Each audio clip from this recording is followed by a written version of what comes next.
रविंद्रनाथ ठाकुर जयंती विशेष। रविंद्रनाथ ठाकुर का जन्म 7 मई 1861 को कोलकाता में हुआ। कवि गुरु रविंद्रनाथ ठाकुर को गुरुदेव के नाम से भी जाना जाता है। 7 अगस्त 1941 को उन्होंने कोलकाता में अंतिम सांस ली। गुरुदेव बहुआयामी प्रतिभा वाली शख्सियत थे। वे कवि, साहित्यकार, दार्शनिक, नाटककार, संगीतकार और चित्रकार थे। विश्वविख्यात महाकाव्य गीतांजलि की रचना के लिए उन्हें 1913 में साहित्य के लिए नोबेल पुरस्कार से सम्मानित किया गया। साहित्य के क्षेत्र में नोबेल जीतने वाले वे अकेले भारतीय हैं। उनके पिता का नाम देवेंद्रनाथ टैगोर और मां का नाम शारदा देवी था। स्कूली शिक्षा सेंट जेवियर स्कूल में पूरी करने के बाद बैरिस्टर बनने के सपने के साथ 1878 में इंग्लैंड के ब्रिजस्टोन में एक पब्लिक स्कूल में दाखिला लिया। उन्होंने लंदन विश्वविद्यालय से कानून की पढ़ाई की, लेकिन 1880 में बिना डिग्री लिए भारत लौट आए। रविंद्रनाथ टैगोर मानवता को राष्ट्रवाद से ऊंचे स्थान पर रखते थे।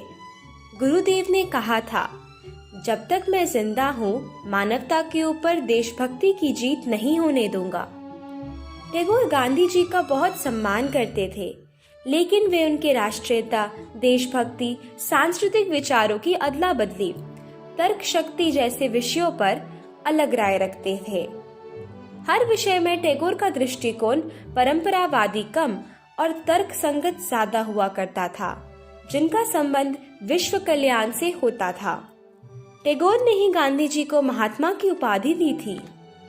गुरुदेव ने बांग्ला साहित्य के जरिए भारतीय सांस्कृतिक चेतना में नई जान डाली।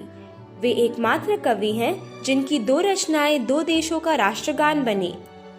भारत का राष्ट्रगान जन गण मन और बांग्लादेश का राष्ट्रगान आमार सोनार बांग्ला गुरुदेव की ही रचनाएं हैं। ईश्वर और इंसान के बीच मौजूद आदि संबंध उनकी रचनाओं में विभिन्न रूप में उभर के आता है। साहित्य की शायद ही ऐसी कोई विधा है जिनमें उनकी रचना ना हो। गान, कविता, उपन्यास, कथा, नाटक, प्रबंध, शिल्पकला सभी विधाओं में उनकी रचनाएं विश्वविख्यात हैं। उनकी रचनाओं में गीतांजलि, गीताली, गीतिमाल्य, कथा हो, कहानी, शिशु भोलानाथ, कनिका, शनिका, खेया आदि प्रमुख है। उन्होंने कई किताबों का अनुवाद अंग्रेजी में किया।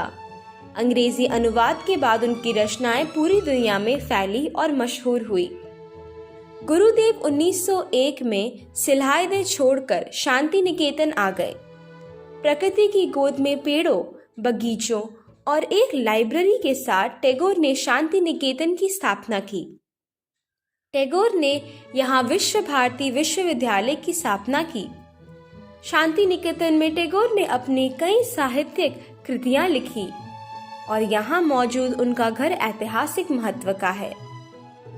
रविंद्रनाथ टैगोर ने करीब 2230 गीतों की रचना की। रविंद्र संगीत बांग्ला संस्कृति का अभिन्न हिस्सा है। टैगोर के संगीत को उनके साहित्य से अलग नहीं किया जा सकता। उनकी ज्यादातर रचना तो अब उनके गीतों में शामिल हो चुकी हैं। हिंदुस्तानी शास्त्रीय संगीत की ठुमरी शैली से प्रभावित ये गीत मानवीय भावनाओं के कई रंग पेश करते हैं। अलग अलग रागों में गुरुदेव के गीत यह आभास कराते हैं मानो उनकी रचना उस राग विशेष के लिए ही की गई थी।